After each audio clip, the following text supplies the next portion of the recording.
Le Sénat doit se prononcer très prochainement sur le projet de loi légalisant l'euthanasie en France, qui a déjà été voté par l'Assemblée nationale, projet de loi auquel Macron tenait tellement, il avait déjà annoncé dans son programme lors de sa première campagne électorale en 2017, sans que nul y prenne garde, sans que ça le prive, par exemple, d'une majorité de voix catholiques et autres. Et comme il est obstiné dans ses desseins, y compris les plus mauvais, il fera tout pour que ce projet passe. Alors je voudrais m'adresser à ceux qui se posent des questions, en particulier au Sénat, sur euh, les conséquences de cette loi. Et je leur dis, dans le blanc des yeux, si l'âge venu, vous êtes conduit dans un EHPAD, si cet EHPAD, dans cet EHPAD se pratique l'euthanasie, est-ce que vous serez d'accord pour y aller? Question à poser à tout le monde.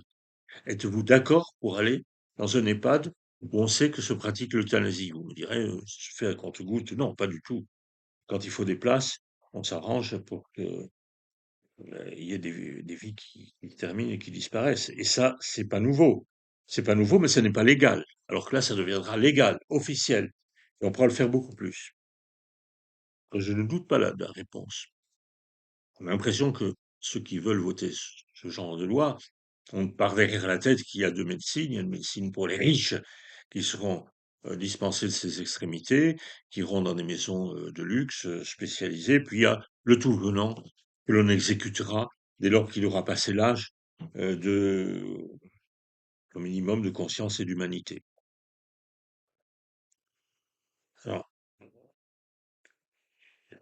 ça c'est la première question. La deuxième question, beaucoup plus banale, ce sont les dérives de l'euthanasie. Pardonnez-moi d'utiliser ce mot qui dit les choses clairement. On ne va pas parler de droit à mourir, de mort assistée, d'aide au suicide, qui sont des périphrases pour ne pas dire les choses brutalement telles qu'elles sont.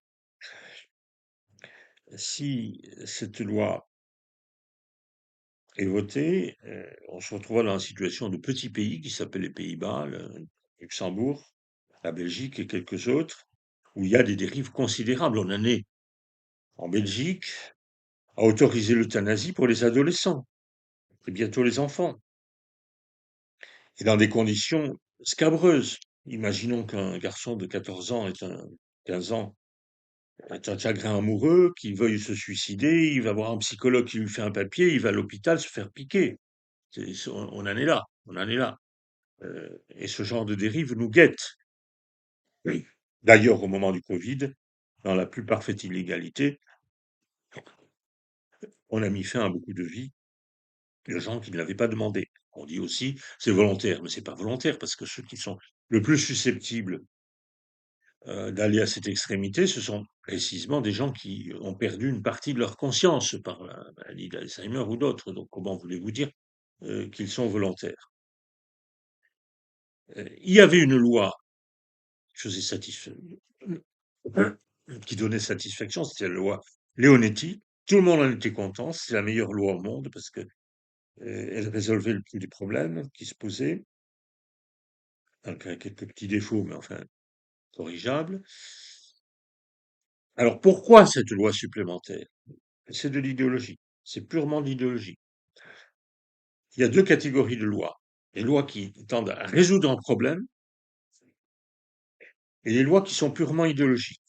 Aujourd'hui, nous avons de plus en plus de lois qui sont purement idéologiques, qui ne servent qu'à mettre en œuvre des philosophies décidées a priori par certains lobbies ou certains groupes et qui généralement ont des effets pervers. Une loi idéologique a toujours des effets pervers. Ensuite, je voudrais invoquer un troisième fait, concerne particulièrement les gens de gauche. Jacques Attali l'a affirmé il y a quelques années, les personnes âgées et malades vont devenir proportionnellement de plus en plus nombreuses, notamment en raison de la dénatalité. Elles vont peser de plus en plus sur les budgets des entreprises, donc sur les bénéfices. Donc il faut réduire le nombre des retraités. Comment réduire le nombre des retraités? D'un côté, on remonte l'âge de la retraite progressivement, et nous savons les débats qui existent aujourd'hui en France à ce sujet, et de l'autre côté, on raccourcit la vie en étendant la pratique de l'euthanasie.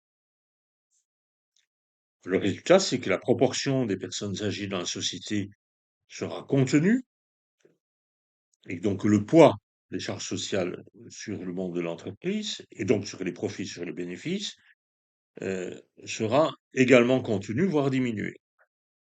C'est ça la philosophie qui est derrière. Quelle logique y a-t-il quand on voit un député de gauche qui s'insurge à l'idée de remonter l'âge de la retraite et qui est prêt avec enthousiasme à voter l'euthanasie? C'est la même logique, c'est le même sujet.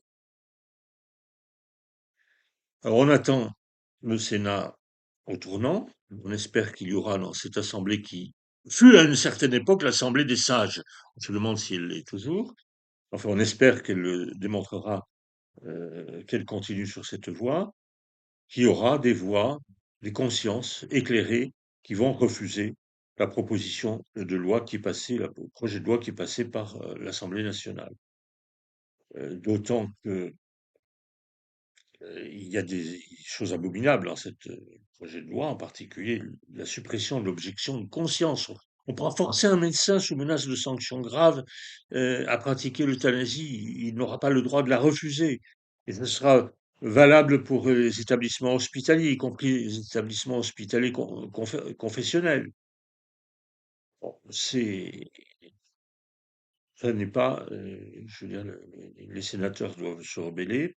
Et s'ils ne se rebellent pas, eh bien, qu'est-ce que vont se dire les Français qui ne sert à rien? Le Sénat ne sert que s'il s'oppose, pas toujours, mais chaque fois que c'est nécessaire, aux décisions de l'Assemblée nationale. Il a été fait pour cela. Il a été fait pour enrayer les emportements idéologiques qui sont fréquents dans les assemblées élues directement au suffrage universel.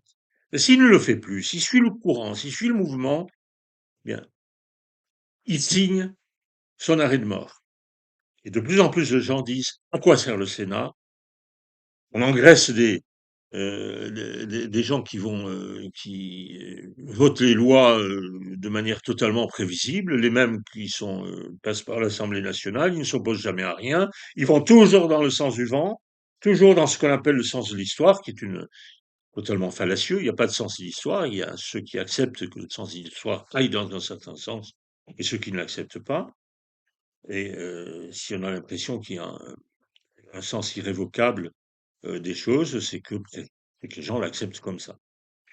Donc, je m'adresse aux sénateurs qui vont être amenés à se prononcer, qu'ils soient de droite ou de gauche, parce que l'extrême limite de s'opposer à l'euthanasie, il y en a quelques-uns un peu plus intelligents que les autres qui l'ont compris, s'opposer à l'euthanasie, c'est quelque part défendre une cause populaire.